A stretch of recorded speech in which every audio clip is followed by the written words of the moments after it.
akolungwa batie mutu moko azali manipulable à tout moment mutu wana ndi yende akozwa rôle ya kozwa siko temps ya ba destituer président de la République. C'est pour cela avant expérience à président to beti bor cour constitutionnelle to zi document oyo tala ndenge donc logique autonomaki nanomaki nani ministre ya premier ministre bon na nomaki nani te donc il andala ki na procédure constitutionnelle te.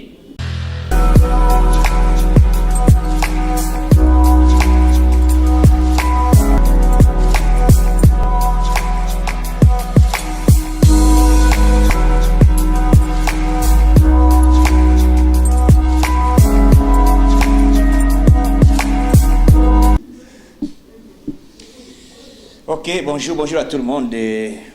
Mikoloyo, et comme Mamudiambo, hein? Mamudiambo, ezali, toujours saluer bande cognon sur la Swahili partout, Swahili partout, bande ya Grand Kivu, ya Katanga partout, ya ngoto le baka Amudiambo, Diambo sana. Bande cognon sur oyo ya Grand Bandundu to le baka beto na beno donc bote na biso nyonso ya bana lingala batu bangala na banda kabikoro bana ya mbwende bana o ya Kasai bana beto abo donc partout bande ko nyonso bisika bozali bo sepelaka kolanda yoka son nazawana il faut informer bino. Message ya biso ya liboso ezali encourager bino partout bisika bazali ko se retrouver. Bon confinement à tout le monde. Bon mi batela puisqu'on a besoin de vous. On a besoin de vous ceux qui bino bozali invité ce to ko le baté boko nani akoyoka biso yango bino pe bozana biso posa na biso yango tozo sambela nzambe ale ki biso na mopepe moko eye o bazo benga coronavirus donc merci beaucoup. To ko bandale lo makambo tozana ngo ezali quelques points. D'abord, qu'est-ce qui se passe? D'abord, dossier à cour constitutionnelle. Nini Salami na kati ya document, il y a nomination, il y a Ilunkamba.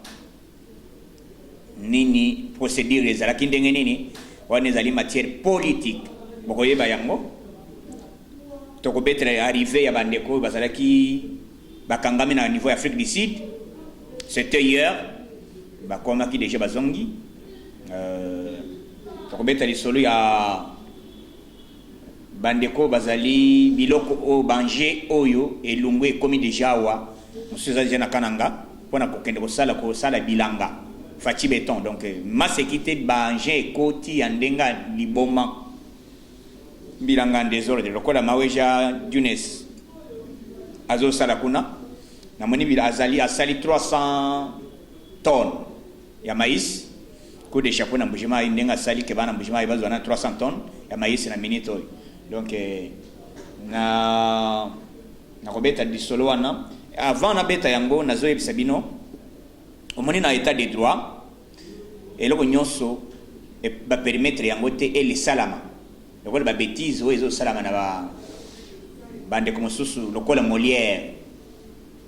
papa wana mokolo je ne sais pas azali na mayele to ezali je ne sais pas et puis comment il a été élu député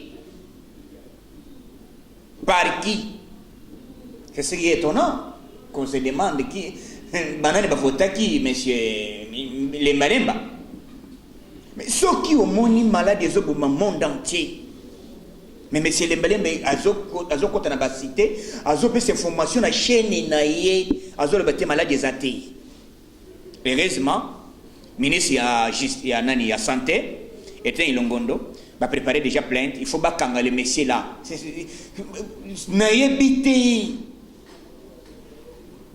azangi matière ko pesa ya bandi ko contredire ko bonisa président na maladie ya coronavirus est-ce que bandi bonanga to sala cop na nzoto abatu hein to sala cop na likamba nzoto abatu batu bazo kufa basala cop c'est ce que o tozo condamné to yoki déjà quitté na ba morgue ou bien ba nini batu bazo kendo ko somba bibembe C'est inacceptable. Inacceptable. D'abord, mon toit, ça et le quoi, ils ont le quoi, mon toit, ils ont saboté l'œuvre président de la République. Puisque malade est ali. Ndenge ni yoko luka wozo kop okende kosala osuma bibem. Ezali fona balok bayoka kete so ba kongole bayoka kete malade ezana ngote zokande baso suma bibem. Voilà. Docteur Mouyem et si vous allez il faut fongola moni so ki ba pese responsabilité yeba musala osala. Puisque dans l'état de droit ba okanga yo kene moni ambongo boss a bossani a sondeli poste. Aboye kozala na kati ya makambo ya kosimba mbongo puisque mbongo kosimba yango mesuka soki sanfanga elungwe na yo ke ici il faut biloko wana totelemela yango avec dernière énergie tokoninga te biloko esalama kala ozokende kopesa information ezali par rapport ya bato bazobungisa président tokobeta bino puisque bato bazoyoka ba réseaux sociaux partout et tout chauffé FCC cache boy non. On va vous informer que, et le quoi on est à Liboso, ils allaient que coalition FCC Kashi, c'est n'a pas ils allaient constitutionnel était. Bah kenda ko sala yangote que et kenda na nini cour constitutionnel ba légaliser ba coalition songolo pakala. Non. Ils allaient que loko ba créer yango pour la campagne. Mais ils allaient légalité dans l'État. Ils allaient légalité dans l'État. C'est pour cela nomination. Il y a ministre Obasobenga Ilon Kamba, président Nomaki,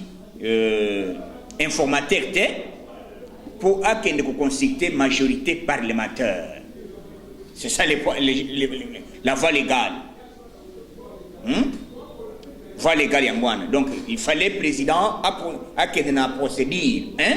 Il y a qu'on nommé informateur.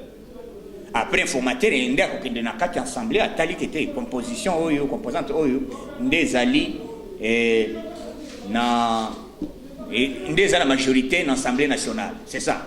Sinon ce qui est au sala mabongote c'est ezali terrible. Ndo moni lelo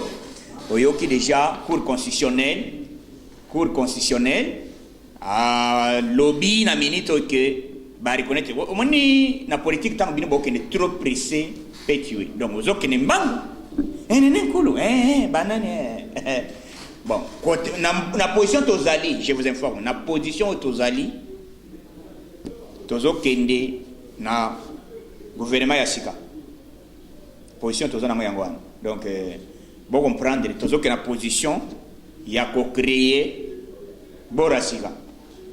oya kale panzani. Mais avec quelle sagesse Fatih Beto bino boya mbangu pema kutika mbangu politique ezali lentement et sûrement. Voilà président Betty Dam ezaraji adam na beta kabine ezaraji adam na peso de oyo sepe photo na fungulika boide allez na beto sandam tala to betin sandam ni la mokani ni ezo exister et kufi beaucoup bio comme solo information président ayambaki puisque les garants de bon fonctionnement zali prêt ya koyamba opinion so ko solo la comment makambezo salama donc j'ai zali wana toujours soutenir l'action puisque batu oyo ya ensemble ya FCC complot na bango nyonso zali ko bloquer président de la République basangani na INC auto zali na histoire disant zali na coalition basangani baskai bloc balebite kabonda longwa kabonde ce n'était pas kabonde. Si les Kabunda Lungo, ce n'était pas Kabunda, puisque Kabunda Akolungwa, Bachie Moutumoko azali manipulable à tout moment. Moutouan Nandi Yende a besoin de rôle, il y a besoin de temps, il y a pas de situé président de la République. C'est pour cela, avant expérience à président, tu as été cour constitutionnel, tu as dit document, Oyo, talandinga donc logique autonomaki, nanomaki nani ministre, il y a premier ministre. Bon, na nomaki nanité. Donc, il est là qui na procédure constitutionnelle. C'est pour cela il faut tozongira. To bandela. Donc, tala, so que rien politique, il y a kana idée précise. Moi-même na ebisa kibino que niveau nazana na politique, to ko se comparer na bato, au moins ndenge na ebisa que ba kanga Tito ayebisi yo so bolo bakaka bo batutembi te ba titre ba kanga tena bise le titre za pena na yo yebiango o yo ka ba dossier ndeni mokolo wana bosenga ki direct bosenga direct le 25 le 25 za lundi hein mawanto mawanto eza lundi donc c'était na yeba gida lendo zokande procès zokanda lundi mais eloko tozo condamner d'abord la première chose comment bande ya pepere de basangani bakende ko attaquer avec mokona c'est eza eloko moko ya makasi ezali préparation ba préparer pour bakende ba lim bino bolobi monto a violé oui le col a violé botika justice elande la dossier dès le basi bakanyi monte bokoti ti na prison ti na cellule na ye bo baki gaz on est côté libre comme il y a sans makila gaz soki ezali poison il faut pas tester donc côté li est terrible il faut babumaye donc na sengi basala enquête na justice balandela d'abord dossier wana na directeur ya nani ya prison après c'est éclaircissement azalaki wapi puisque directeur de prison voilà il faut sécurité à tout moment d'abord mon toison na prison ba bengaki après cette explication justice bengi donc toyoka peut-être ba kanga directeur ya nani ba il faut azala aux arrêts na kobeta dossier ya denga le baki le Cour constitutionnel na dossier ya kambo coalition na likambo oyo esalami ya liboso communiquer liboso avant bobi abato bazo ndangai yoka son tozali na communiquer moko puisque il fallait to comme na radio il faut tozala na nini mais émetteur ya radio ezali déjà tozali déjà na radio moko ezali au FM ezali no 95.3 ezali tuki na minute bato to bazana kishasa bazolanda yango communiquer liboso yango wana tosali yango tozana posa ya contribution na yo tozana posa ya motivation na yo ça va nous aider pour tout le ça makambo ya ba makambo sezo salama donc émetteur ezali peut-être opération to kongola moi et loko on a monani émetteur c'est ça donc et loko liboso to kosenga pour na vulgariser message et yo kana très bien émetteur ezali awo ba le bi yango moko ani ko kende encore na nini na télévision sans problème donc soutien na yo et ko sala biso bien donc ko sala biso bien c'est ça demande na biso yango na tozo senga officiellement dossier na minute oyo ministre économie apesi sur l'instruction du chef de l'État apesi ordre bo chaque mercredi wenzenini na zigida simba zigida na matete wenza matete tolungo tokei na wenzi ya ipen tolungo tokei na wenzi ya kingasani à chaque mercredi donc à partir de 14h déjà mitre kozala wana biloko ezokita na prix ya C soki saka ya los na wenzi na minute eza na 20,000 bango bakotia 7,000 francs congolais soki bidon ya wili ezali donc prix ya C mercredi prochaine weli ça puisque mercredi batekaki na wenzi na ndenga liboma officiellement social d'abord donc makambo président zanango azali kolinga a aider population que provision na bino esila te coup de chapeau na Fati Béton puisque biloko ya intérieur eye na minute na niveau ya Nzela na kwa sababu que Nzela elongwe na niveau ya Mwanda ezokeleti Kananga ezui Kananga ti Luanda Nzela ezali ko sala bien macadamisé hein bétonné encore donc makambo Fati ezola la te puisque bato bazaki bakanisi ki fait président ezali ko sala musala te mais boyoka comment coalition ezali secoué et puis malade en paix yaki na manini hein et na manini donc coalition ezali saccagé na minute bato bazo menacer président à travers Jean-Marc cour paix constitutionnel baye balobité coalition oyo na constitution na biso a open na cour toyebi yango te ezali légalité donc boro ezalaki fabriqué matière ezali wana matière siko oyo ka bongo nomination ya Ilunga Ilunkamba président il faudrait à consulter à nommer informateur donc to kozonga na minute to bandila bakonomi informateur ndenge nini masolo majorité komona na siko donc plan ezali wana il faut gouvernement ya sika ministre oyo salagi mabe obande ko sala ba menace yebela yebela olongwe musala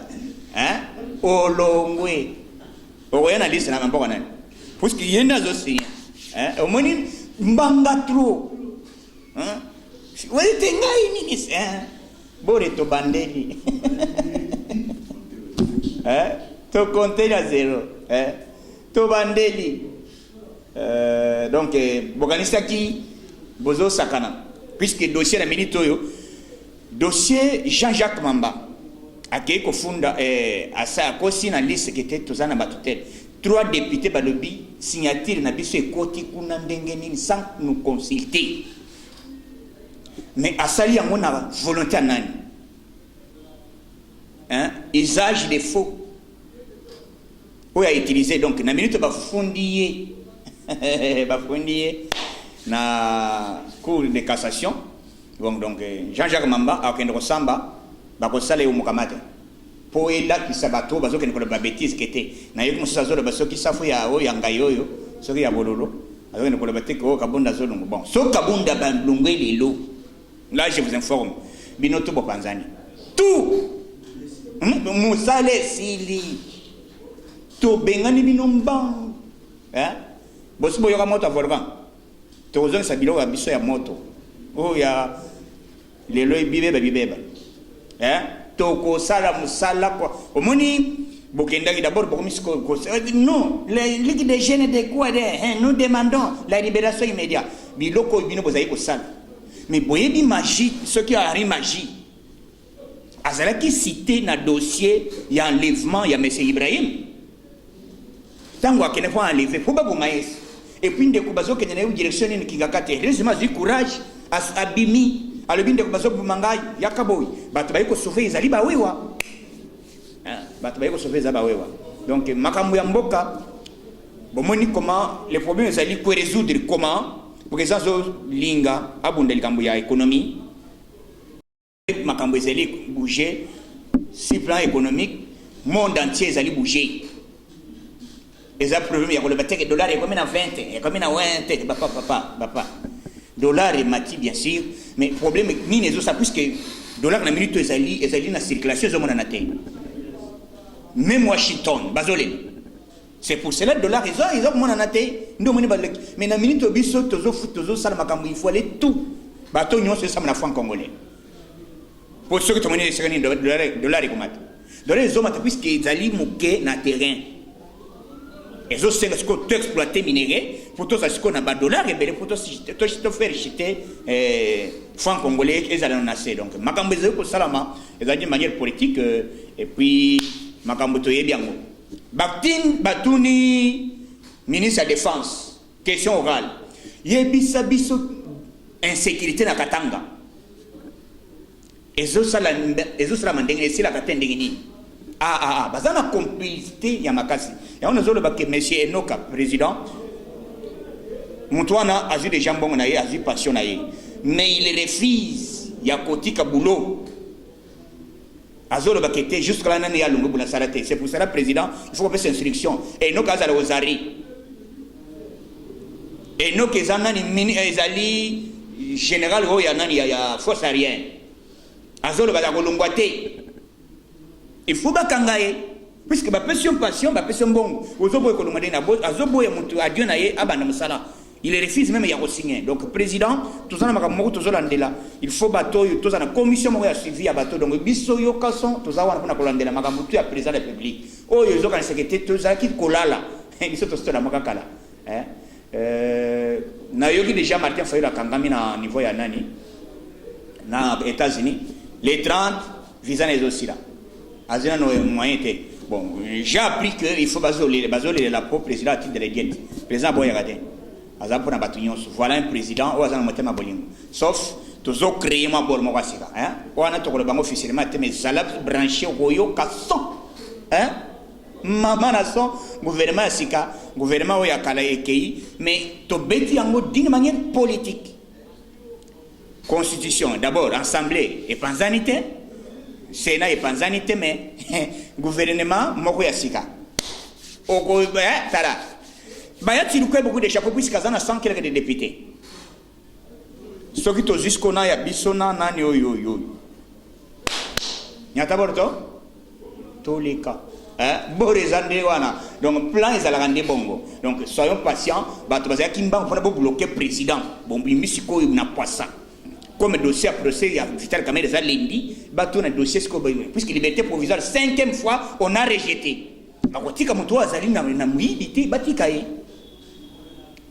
boyoki comment ba fabriquer quoi faire au président bakosela ki balobi il faut ba quoi faire vrai quoi faire zokande petit wana baye na ye azali faut quoi faire moto yo azaki azama sa ya Masaru